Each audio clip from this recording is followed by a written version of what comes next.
Hello guys. आज हम सीखेंगे बिल इंपोर्ट कैसे करते हैं।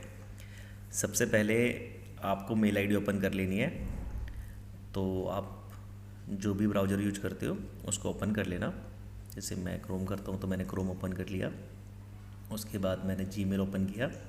तो आप मेल आईडी ओपन कर लेना, जीमेल हो या याहू हो, जो सा भी आप मेल आईडी ओपन करते हो जिस पे आपके पास मेल आया होगा। अब मेरे पास जैसे डिस्ट्रीब्यूटर का मेल आया हुआ है तो मैं यहाँ पे क्लिक करूँगा। मेरे को ये वाला बिल चढ़ाना है तो यहाँ पे इनवॉइस नंबर ये सारी चीज़ें मेंशन होती है।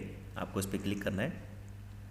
जो भी बिल चढ़ाना है उसको आपको अपने हाथ में रखना है, हार्ड कॉपी, ताकि आपको पता रहे कि आप बिल जो है वो सही चढ़ा रहे हो। अच्छा, बिल का फॉर्मेट जो है वो कई तरीके से हो सकता है। एक्सेल भी हो सकता है, CSV भी हो सकता है और TXT भी हो सकता है। जैसे हमारे पास ये एक्सेल फॉर्मेट आया हुआ है तो हम इसको डाउनलोड कर लेंगे। यहाँ पे आप देख सकते हैं डाउनलोड का साइन आ रहा है।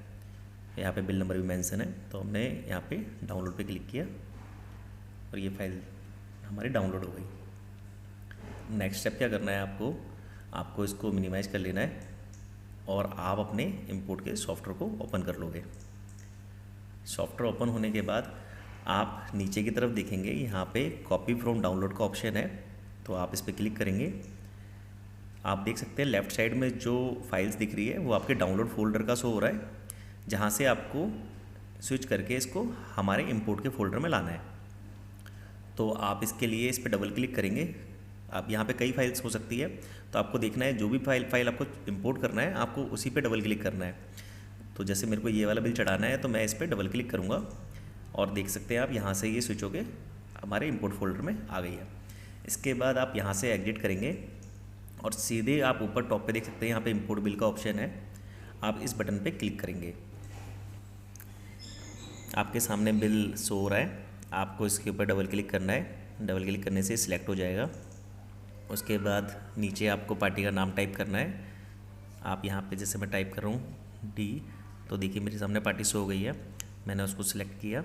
सिलेक्ट करने के बाद मैंने एंटर प्रेस किया। आपको एंटर का बटन दबाना है। जैसे ही आप एंटर दबाएंगे ना, थोड़ा सा वेट लग सकता है। आपको देखना है यहाँ पे मैसेज आ जाएगा, continue with item search from. Item का नाम मेंशन होगा और येस और नो पूछेगा कि आपको बिल चढ़ाना है, आगे कंटिन्यू करना है या नहीं करना है।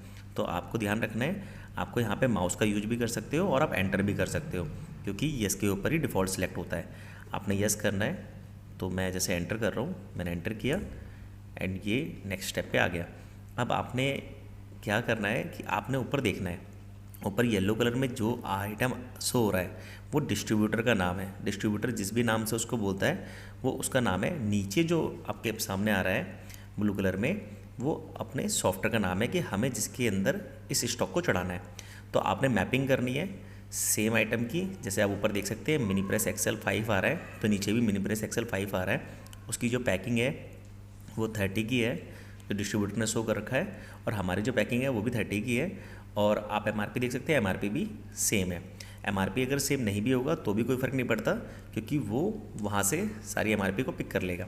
स्टॉक की क्वांटिटी, बैच नंबर, एक्सपायरी, ये सारी चीज़ें जो है आपकी वो डिस्ट्रीब्यूटर की फाइल से उठा लेगा। बस मेन क्या हमें ध्यान रखना है कि हमारा आइटम एंड पैकिंग सेम होनी चाहिए। तो जिस भी आइटम पे हम एंटर करें, अब हम इसकी मैपिंग कर देते हैं इसके आइटम के साथ। हमने यहाँ पे क्या करा, एंटर किया। अब यहाँ पे पैकिंग फैक्टर पूछेगा। आपको पैकिंग फैक्टर का ध्यान रखना है। ये जो MRP आपके सामने शो हो रहा है 709, वो एक स्ट्रिप की MRP है, तो आपको 1 ही रखना है यहाँ पे। कई लोग यहाँ पे क्वांटिटी मेंशन कर देते हैं, तो ऐसी गलती नहीं करनी है। आपको यहाँ पे 1 रखना है। आपको MRP का ध्यान रखना है, तो इसीलिए ज़्यादातर केस में यहाँ पे 1 ही रहेगा। तो आपको यहाँ पर बस सीधे एंटर करना है। दोबारा से फिर दूसरे आइटम के लिए ये सेम मैसेज देगा, आपने फिर दोबारा से एंटर करना है। आपके सामने विंडो ओपन होगा। आपको ऊपर देखना है डिस्ट्रीब्यूटर का नाम, आपके पास जैसे दिखा रहा है यहाँ पे कॉम्बोटोल 1000, और नीचे देखना है, नीचे सेम आइटम है, पैकिंग भी आपकी सेम है, तो आपको फिर दोबारा से एंटर कर देना है। फिर पैकिंग फैक्टर है तो 1 ही रहेगा जैसे मैंने बताया था। तो ऊपर जो MRP आपके सामने शो हो रही है 175, वो 1 स्ट्रिप की है, इसीलिए आपको 1 ही रखना है। एंटर किया, फिर हमने एंटर किया। फिर आप देख सकते हैं ऊपर सेम डिस्ट्रीब्यूटर का नाम है जो है, और नीचे सेम है। अच्छा, कई केस में आपके सामने ऊपर जो नाम मेंशन है पाइजीना 500, तो नीचे वो पाइजीना ना आके वो दूसरा कोई MG आ जाएगा। तो उस केस में क्या करना है, आप देख सकते हैं राइट साइड में आपके पास अलग अलग टाइप के बटन्स बने हुए हैं। तो हमें यहाँ पे सर्च ऑल का एक बटन है, आपको सर्च ऑल पे क्लिक करना है। सर्च ऑल पे क्लिक करने से आपके सामने पूरी लिस्ट खुल जाएगी, आपका पूरा आइटम मास्टर खुल जाएगा जो भी आपके सॉफ्टवेयर में है। आप यहाँ पे सर्च कर सकते हैं, यहाँ पे जैसे PY टाइप पहले से ही है, मैंने ZI डाला तो मेरे सामने सारे आ गए, पाइजीना 1000 mg, पाइजीना 500 एंड 750। तो मुझे पता है ये जो ऊपर वाला आइटम है वो 500 है, तो मैं 500 पे जाके एंटर करूँगा। फिर पैकिंग फैक्टर के बारे में 1 ही रहेगा यहाँ पे डिफ़ॉल्ट। फिर मैंने एंटर किया, फिर नेक्स्ट एंटर, एंड आप देख सकते हैं फिर 450 mg है। अब यहाँ मेरे को कन्फ्यूजन हो रहा है कि RCNX 450 है, नीचे हमारे पास बस सिंपल RCNX लिखा हुआ आ रहा है, और पैकिंग 10 की है और MRP हमारी मैच कर रही है। तो ये आइटम सेम भी हो सकता है या 450 का भी कोड हमारे पास हो सकता है। तो मैं सेम वही करूँगा, सर्च ऑल करूँगा यहाँ पे और मैं देखूँगा RCNX 450। 1 मिनट, अब देखिए टाइप करके RCNX हमारे पास 600 है एंड प्लेन है, तो आई थिंक ये प्लेन ही होगा। और अगर बाई चांस आपको इसका नाम मॉडिफाई करना है, आप चाहते हो नहीं ये 450 ही शो हो ताकि आगे चल के कन्फ्यूजन ना हो, तो आप यहाँ पे एडिट का ऑप्शन भी देख सकते हैं ऊपर। जिस भी आइटम पे सिलेक्ट होगा आपने यहाँ पे एडिट पे माउस से क्लिक करेंगे और ये आइटम मॉडिफाई हो जाएगा। तो आप यहाँ पे जो भी चेंजेस करने हैं, अगर आपको आइटम के नाम में चेंजेस करने हैं आप आइटम के नाम को चेंज कर सकते हैं। नीचे की तरफ अगर आपको कोई पैकिंग चेंज करनी है पैकिंग चेंज कर सकते हैं, जो भी आपको चेंज करना है वो आप कर सकते हैं। अब मैं इसके बाद यहाँ पे सेव का बटन है, आप ऊपर देख सकते हैं, इसको मैंने क्लिक किया एंड दोबारा से यस किया तो आपके सामने मॉडिफाई होकर वो आइटम आपके पास हो गया। तो इससे क्या है, आपका डेटाबेस सही से तैयार भी होता रहेगा। कई बार पैकिंग में भी गड़बड़ होती है तो आप वही एडिट करके अपनी पैकिंग को भी ठीक कर सकते हैं। तो अब मेरे सामने आइटम सेम है, जो आइटम मुझे चढ़ाना है, मैं फिर एंटर करूँगा एंड फिर अगेन एंटर करूँगा, फिर यस का ऑप्शन आ रहा है, फिर एंटर करूँगा। फिर आप देख सकते हैं आपके सामने सेम आइटम दोबारा से शो हो रही है कि जैसे आर्कामिन टैबलेट है, नीचे भी हमारे पास सेम ही आइटम आ रहा है, 30 की पैकिंग है तो सेम है। तो मैं एंटर कर दूँगा, फिर एंटर। आप फिर देख सकते हैं इकोनॉम 250 है, नीचे इकोनॉम्स ऐसे है। अब मुझे यहाँ कन्फ्यूजन हो रहा है कि 250 mg इसमें नहीं है, तो मैं यहाँ पे सर्च ऑल करके ढूंढ सकता हूँ कि मेरे पास कहीं ऐसा ना हो कि 250 के नाम से भी एक कोड हो। तो पहले मैं टाइप करूँगा इसको, तो मेरे पास 2 कोड आ रहे हैं, इकोनॉम कैप्सूल एंड सैसे। तो ये सैसे है, आप MRP से भी मैच कर सकते हैं, आइडिया लगा सकते हैं। MRP कई बार सेम नहीं होती है तो आपको उसको इग्नोर कर देना है, क्योंकि MRP तो आपकी अपडेट हो जाएगी, आपने तो आइटम को मैप करना है। तो आइटम के नाम से नाम अगर आपको क्लियर होता है कि हाँ यही आइटम है तो आप उस पर एंटर कर सकते हैं। तो मैं आप जैसे एंटर कर दूंगा इकोनॉम्स ऐसे पे, मैंने एंटर किया, अगेन यहाँ पे 1 रहेगा, एंटर किया आपने, फिर एंटर।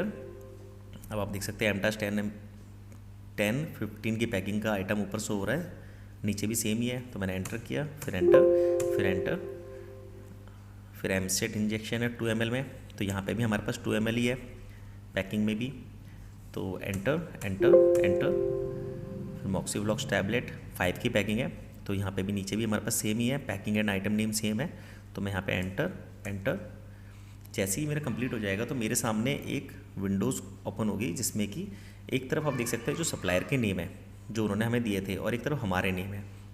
बाई चांस अगर कोई गलती हो जाती है आपसे, कोई मैपिंग में गलती हो गई, हमें कोई आइटम 500 चढ़ाना था 450 चढ़ गया, तो आप क्या कर सकते हैं, आप यहाँ पे चेक करके उसके आगे आप देखेंगे बॉक्सेस बने हुए हैं, उस पर से आप टिक को हटा सकते हैं। जैसे मैं RCNX का एक हटा के आपको दिखाता हूँ। RCNX मैंने हटाया, एक मैंने एमटास हटाया, और जब आप इसको दोबारा से प्रोसीड करेंगे ना तो ये वो 2 आइटमों के लिए आपसे दोबारा से पूछ लेगा। देखिए मैं यहाँ पे यस कर रहा हूँ, फिर RCNX 450 है, हाँ जी सेम है।